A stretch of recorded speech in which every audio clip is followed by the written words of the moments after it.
Time to make Pina Colada buttercream. So I have Italian Meringue Buttercream. I have some crushed pineapple that I strained really well. And if you want to, you can squeeze it through a cheesecloth. You just want to get rid of all the moisture that you possibly can. And then I have my cream of coconut. And this is how I make coconut buttercream. Now, you know what else is in a Pina Colada, don't you?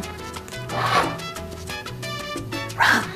I'm straining some more crushed pineapple. I just want to get out all of the juice, and believe me, look how juicy it is.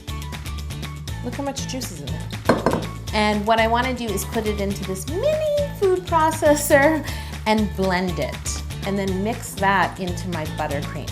So it's not really blending, so I've come up with a plan B. I'm going to put my creamed coconut in here. It just needs some liquid to get it going. Yeah, it's not doing anything. Can you press the button now? No. Will it splash everywhere? No, they make it so that you physically can't do it. Ah. Not because of the splashing, because you could cut your finger off, like if you put your hand in there. So this new Pina Colada buttercream is smooth. Blended pineapple, cream of coconut, and rum. I just want it a bit smoother, because you know how a Pina Colada is like a blended drink. So that's how I want the outside of the cake to look. Okay, this is looking good. Oh my God. It tastes just like a Pina Colada. Can I taste it too? No. Oh. Okay, fine. Really? Yeah.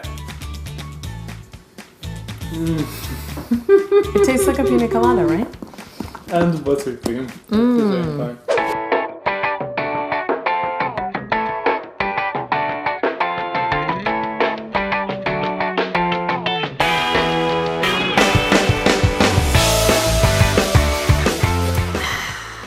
Oh, there's a snowstorm outside, I wonder. Ercan, you're killing my vibe.